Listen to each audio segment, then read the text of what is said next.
স্কুলে একটা তথ্য সবাই মুখস্থ করে, সেটা কি?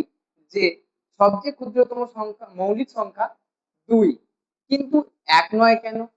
ক্ষুদ্রতম সংখ্যার বিচারে দেখতে গেলে ১ তো সবচেয়ে ছোট, ২ এর চেয়েও ছোট। তাহলে সেক্ষেত্রে ১ মৌলিক নয়, ২ টা কেন মৌলিক? কিন্তু জোড় সংখ্যায় দেখেছি যে ২ একটা জোড় সংখ্যা।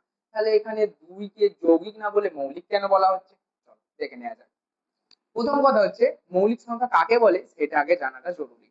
মৌলিক সংখ্যা এমন একটা সংখ্যা বলছে যাকে ভাগ করার সময় বা সাধারণ অবস্থায় যদি দেখি যে সংখ্যাটার দুটো ভাজক বা দুটো গুণনীয়ক আছে, তার বেশি নেই, এমন যদি সংখ্যা হয় তাহলে সেটাকে মৌলিক সংখ্যা বলবো। তাহলে সেক্ষেত্রে যদি দেখা যায়, যেমন একটা উদাহরণ হিসেবে যদি দেখি 7, কিভাবে লিখি? এটাকে ভাগ করার জন্য একটা সংখ্যা আছে 1 এবং যাকে ভাগ করছি সেই সংখ্যাটা নিজে, অর্থাৎ 7। তাহলে এক্ষেত্রে আমি অর্থাৎ এইরকম লিখতে পারি 1 গুণিত 7 অথবা 7 গুণিত 1। এটা ছিল মৌলিক সংখ্যা তথ্য।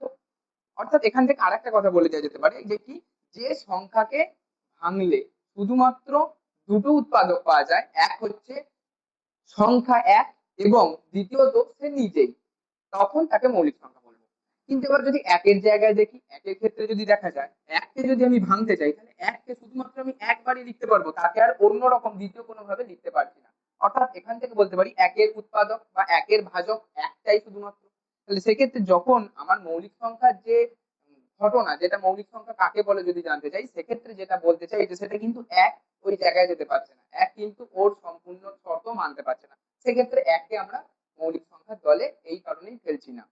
এবার যদি দুই, পরবর্তী সংখ্যা 2 এ যাই, তো 2 এর ক্ষেত্রে গেলে দেখা যায় 1 গুণিত 2 ও 2 গুণিত 1, এইভাবে লেখা যায়।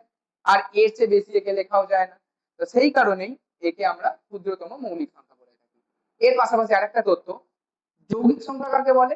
মৌলিক সংখ্যা যেমন শুধুমাত্র কোনো সংখ্যাকে ভাঙলে দুটো উৎপাদককে পেলে তাকে মৌলিক সংখ্যা বলা হচ্ছে, যৌগিক সংখ্যার ক্ষেত্রে দুটোর বেশি উৎপাদক সবসময় পেতে হবে। দুটো পেলেও হবে না, দুটোর বেশি পেতে হবে। 3টে 4টে 5টে যাই পাই না কেন, দুটোর কম পেলেও হবে না। দুটোর কম পেলে তো এককে আমি যৌগিক সংখ্যা বলতে পারতাম, কিন্তু দুটোর কম পেলে সেটাকে যৌগিক সংখ্যা বলা যাবে না। তো সেই ক্ষেত্রে এটা না তো যৌগিকের দলে পড়লো আর না তো মৌলিকের দলে পড়লো, এখান থেকেই বলতে পারি আমরা এটা দুজনের কারো দলেই নয়। তো সুতরাং এটা নিরপেক্ষ সংখ্যা, এই কারণে এককে আমরা বলে থাকি নিরপেক্ষ সংখ্যা।